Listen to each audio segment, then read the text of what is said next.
Right, I'm going to do a quick rundown of each of the social theories that you could be asked about in your exam relating to crime and deviance. I'm going to try and get them done in under 10 minutes each. I'll put my stop clock on.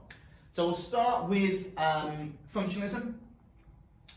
Now obviously the foundations of functionalism we know: structural theory, which means that my person is going to be shaped by the society. We know it's looking at macros, it's got a top-down approach, right? Looking at the big picture of society from the top down.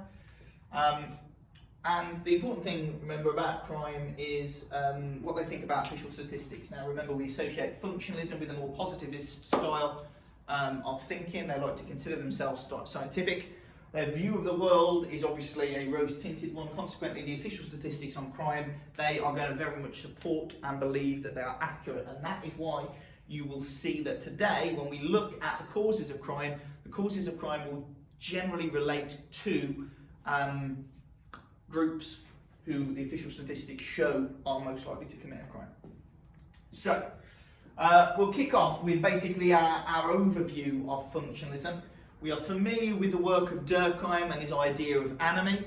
We know this is this normless state whereby the norms and values are kind of unknown or lost for a group or an individual. And we know that this state of anomy could lead us to, negative paths, depression and suicide. But obviously, because we're focusing on crime now, crime would be something that you could also associate with anomy. Now, we also recognise when it comes to Durkheim that he's going to suggest that crime has 4 characteristics. And I think this would be something that would be nice to put in your introduction along with the basics that we've got on the board already. And obviously those 4 characteristics are inevitable, functional, universal, and relative. Now remember, in this essay, you're already going to have a paragraph for Durkheim and the functions of crime. We're going to discuss those in just a second. So you don't need to unpack these in lots and lots of detail, but it might be nice to unpack this idea of inevitable in a little bit more detail. The fact that crime is bound to happen and will always happen. So even in a society of saints, there will always be crime. It will just vary dependent on what the crime is. And the reason that it will vary is because, crime is relative, depends on the time and the place. If we lived in a perfect world, suddenly sneezing might become a criminal offence. And also, we've always seen it in every society that we've ever envisaged, universal. We'll move on to look at Durkheim and the straight functions of crime. Now, there are 6 that you could talk about. I'm not going to go through all 6 of them with you today, but there are a few that might be nice and that you could make some links from. I would always remember jobs and employment is an easy function of crime for you to talk about, but there is also the safety valve. Now the safety valve is the release of some tension, some kind of deviance or criminality to prevent larger acts of deviance and criminality. So we've seen lots of examples of this over the last 2 years. You've seen Eisenstadt talk about how youth culture is an example of a safety valve for young members of youth to blow off steam with their peers through small acts of deviance like vandalism or graffiti or whatever it could be. We also see Kingsley Davis's study into prostitution. The fact that the married men sleeping with prostitutes prevented them going on longer affairs, which would lead to the family unit breaking down. So he suggested that the use of prostitutes protected the family unit. So a little bit of deviance prevents things getting worse in society. There's also a Polsky study as well that we talked about. You can look that one up in your notes. So I would certainly be thinking about that one. And then also social cohesion, bringing the community together to unite them against one common enemy. We can see it in the case of Erikson and the Wayward Puritans, which we'll talk about in the not too distant future, but also you could see it in the example of Manchester bombings. The community unites, comes together, a bit of social solidarity after that. Now, of course, there's always a weakness of that idea that after the Manchester bombings, if you happen to be a young Muslim, chances of being discriminated against or facing acts of violence or abuse on the street go up. So is it really pulling everybody together? Well, maybe not. So the functions of crime, there are 6 of them. I would be talking about those 3 because I think they're the most gritty for you to get your teeth into. Now remember, Durkheim is going to be talking about the relationship between crime and society. He's not mentioning the reasons why people commit a crime. And perhaps that's a bit of an issue here that we might have with his study. Consequently, we move then on to Merton, who is going to be talking about the reasons why people will commit a crime.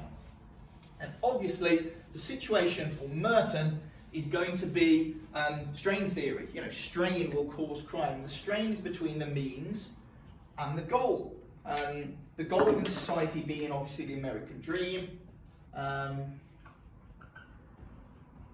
the means being how you plan to achieve that goal. You know, when the strain, and he's going to say everybody's under strain, you know, it just depends where you are on my kind of like imaginary elastic band, because some people are like here, you know, if you're Bill Gates' son, you're under very, very limited strain because you've already achieved the American dream, or you've already got access to the funds to get you the American dream. But obviously, if you're a young, working class, ethnic minority male, chances are you're going to be at this end of the scale, which means you're under more strain. When you're under more strain, boom, it breaks, it snaps, you can turn to crime to get that. Now obviously Merton says there are 5 adaptations to that strain, but for me, I would only be focusing on 2, the conformist and the innovator, because the conformist, you've got the most common adaptation of strain, which is just keep going, carry on, and keep working hard, and keep going about things legitimately. The average everyday man. Whereas if you are the innovator, you are the typical criminal. Yes, you want this American dream, but the way that you're going to go about it is not a legitimate way, it's an illegitimate way. It's through criminality and crime, where you're going to try and make as much money as you possibly can to get to the goal. And there's loads and loads of problems with strain theory, because we know that it's going to focus on working class people, but we know that crime is committed by people who live at this end as well. So it doesn't explain why I might be a white collar worker committing a crime or an act of fraud if I've already got the American dream, the big house, the swimming pool, the Cadillac, the white picket fence. We've also got, you know, some support for the strain theory. You know, Hannon and DeFonzo's study shows that in areas where there's higher welfare provision, basically areas where there's more benefits, there's less crime. So again, if you've got more benefits, you might move up a little bit more, you might be under less strain, less likely you are to break and end up an innovator.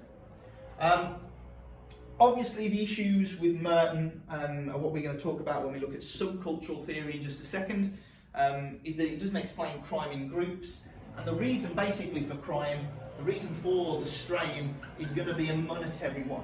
Right? The crime that is committed for Merton is utilitarian crime, crime that goes out and gets you some cash to get you closer to the American dream.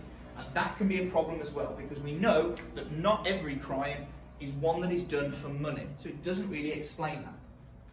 Finally, we go to Hershey, and you remember Hershey is boom, boom, boom, boom, holding you in place with social bonds. He's going to not ask the same question as Merton.